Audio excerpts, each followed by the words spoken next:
যে ভাঙড় এই 2023 সাল পঞ্চায়েত ভোটের আগে পর্যন্ত আমার 50-52 বছর বয়সে আমার দ্বিতীয় বাড়ি ভাঙড়। আমি ক্যানিং পুর বিধানসভার বাসিন্দা হলেও সেই জায়গায় কোনো খুন খারাপি আমরা দেখতে পাইনি, কিন্তু 2023 সালের পর থেকে পঞ্চায়েতের যে শুরু হলো সেটা কিন্তু এই রাজ্জাক খানের খুনে এখন আমরা দেখতে পাচ্ছি ঘটছে। কি বলবেন এই প্রসঙ্গে? দেখুন, ভাঙড়ে আমি 2021-এ নির্বাচন হয়েছি। ভাঙড়ে তৃণমূল কংগ্রেসের নেতৃত্ব, আইএসএফ নেতৃত্ব, সিপিএম, কংগ্রেস বিভিন্ন দলের নেতৃত্বরা আছে। রাজনৈতিক টেনশন ছিল, কিন্তু যেই থেকে শওকত মোল্লাকে অবজারভার করা হলো সেই থেকে রাজনৈতিক টেনশনটা অবৈধ পন্থা অবলম্বন করে মারামারি, হানাহানি, খুনোখুনির দিকে চলে গেল, নিয়ে পুরা চলে গেল। আপনারা দেখুন, পঞ্চায়েত নির্বাচনে কিভাবে বোমগুলি, পিস্তলে আইএসএফ সহ সাধারণ মানুষের আক্রমণ চালিয়েছে, তাদের ভোটাধিকার কেড়েছে। লোকসভা নির্বাচনেও এই প্রাণগঞ্জ, জাগলগাছি, তারপরে আপনার নারায়ণপুর অঞ্চলে কিভাবে ভোট লুট করেছে। তারপরে আমরা কি দেখছি, গত 10 তারিখে ভাঙড়ের এক মানুষকে খুন করলো। তার রাজনৈতিক পরিচয় আছে, সে তৃণমূল কংগ্রেসের একটা দায়িত্বশীল অঞ্চলে।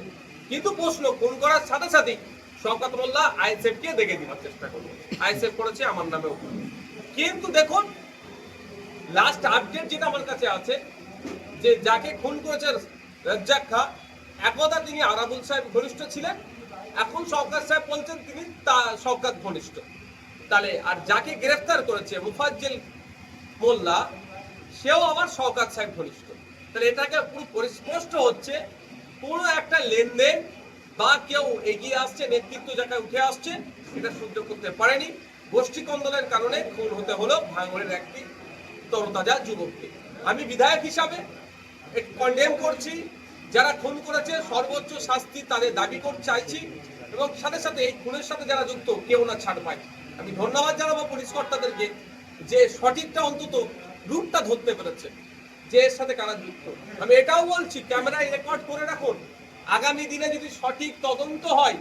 শওকত সাহেব এসে যে ওই রাজ্জাক খান মৃতদেহর সামনে দাঁড়িয়ে অনেক গল্প শোনাচ্ছিলেন না, আমাদের নামে অনেক কুৎসা করছিলেন না, রাইট সাইড, লেফট সাইড, আগে পিছনে যারা দাঁড়িয়েছিল, ছবি যাদের এসছে, হয়তো সঠিক তদন্ত করলে ওদের মধ্যেও অনেকে উপস্থিত আছে ওই খুনের সাথে। কারণ যে মোফাজ্জল মোল্লাকে গ্রেফতার করেছে, সেই মোফাজ্জল মোল্লা লাশের অদূরে এসে আবার দাঁড়িয়েছিল শওকত সাহেবের কাছে দাঁড়িয়ে, আমাদের সম্পর্কে অনেক, তাদের টিম অনেক মন্তব্য করলো। কিন্তু আমরা কি দেখতে পেলাম, যে কারা খুন করছে? খুন করছে তৃণমূল, খুন হচ্ছে তৃণমূল, আর দোষটা আইএসএফ এর উপর চাপিয়ে দেওয়ার চেষ্টা করছিল। তবে একটা কথা বলি আমি, এটা পলিটিক্যাল ক্রাইম করেছে, শুধু একটা মার্ডার নয়। এটা একটা ঢিলে একাধিক পাখি মারতে চেয়েছিল।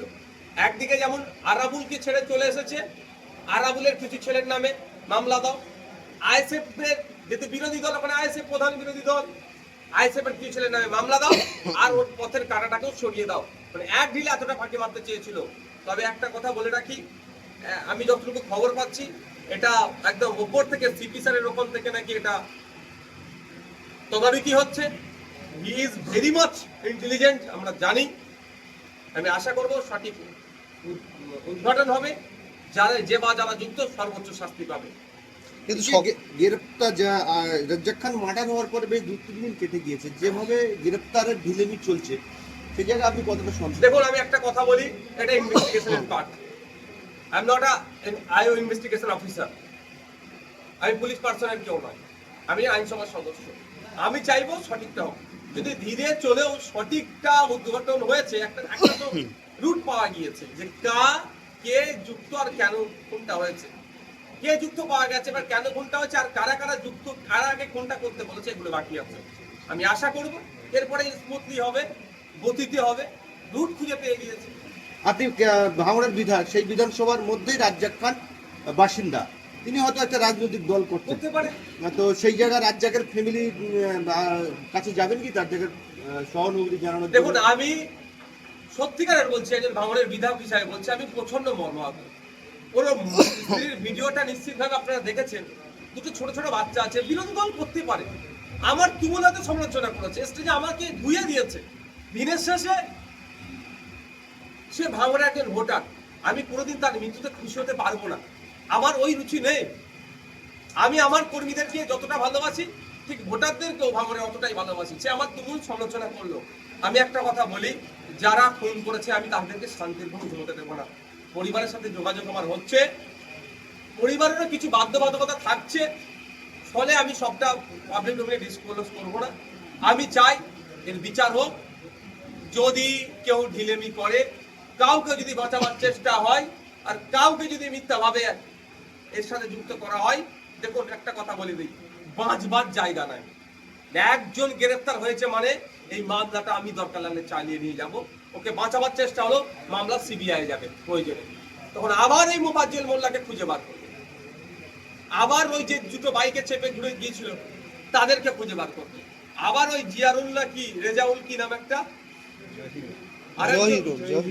জহিরুলকে খুঁজে বার করবে। শুধু তাই নয়, আমি এটা বলে যাচ্ছি আপনাদের ক্যামেরার মাধ্যমে, এই মোফাজ্জল মোল্লা পেশাদার একজন খুনি। এই মোফাজ্জল মোল্লার গুলি ছুড়াতে ভাঙড় চালতা বিদিয়ার আমার একটা ছেলের লোকের পা নষ্ট হচ্ছে, একাধিক লোক গুলিবিদ্ধ হয়েছে এর জন্য। 2009 সালে খুন হয়েছে এই মোফাজ্জল মোল্লা। তার সাথে একটা পেশাদার কিলার, একে সেল্টার শওকত মোল্লা দেয় সবসময়। শুধু তাই নয়, এ খুন করার আধ ঘন্টা আগে পরে কোথায় ছিল এর মোবাইলের লোকেশনে সিডিআর খুঁজলে পাওয়া যাবে। তৃণমূলের কোনো নেতার অফিসের মধ্যে কি অফিসের বাইরে কোনো নেতার সাথে কথা বলে সেটা পাওয়া যাবে। সুতরাং ছাড়ের জায়গা নেই, রুট পাওয়া গিয়েছে, রুটটাকে ধরে এগোবো। আমি আবারও বলছি, ও তৃণমূল করে বিজেপি করে আমার দেখার দরকার নেই। ও ভাঙড় রাজ্জাক্কা, ভাঙড়ের ভোটার, আমাদের ভোটার। আমি ওর প্রতিনিধি, আমারও দায়িত্ব আছে ওর পরিবারকে বিচার পাইয়ে দেওয়ার। এই লড়াই চলবে যতদিন না ওই পরিবার ন্যায় পাচ্ছে। প্রয়োজনে আমি আইনি লড়াই করবো, পরিবারকে ন্যায় আমি পাবো। কিন্তু আপনাদের বিরুদ্ধে তো আজকের মিছিল করছেন। দেখুন, এটাই তো প্রশ্ন। মল্ল তৃণমূলের সমর্থক, আর মল্ল তৃণমূলের নেতা, মাল্য তৃণমূলের নেতা। তাহলে বিচারটা কার কাছে চাইবে আর কাকে দোষী করবে? এরকম এটাকে ধামা চাপা দেওয়ার চেষ্টা হচ্ছে। আপনি বললেন না এত ঘন্টা পার হয়ে গেল, এতক্ষণ